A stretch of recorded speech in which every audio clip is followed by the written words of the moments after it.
Hello, in this video I'm going to show you how you can pair your Audio-Technica WM02 with your Windows laptop. So first of all, you have to open this charging case and remove both earbuds. And after a few seconds they will start blinking, and it means that we are in the pairing mode. So right now we have to go to the Bluetooth settings on our device.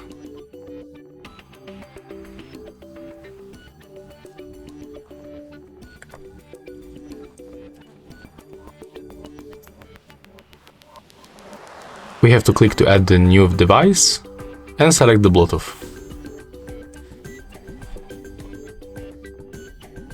Select your Audio-Technica WM02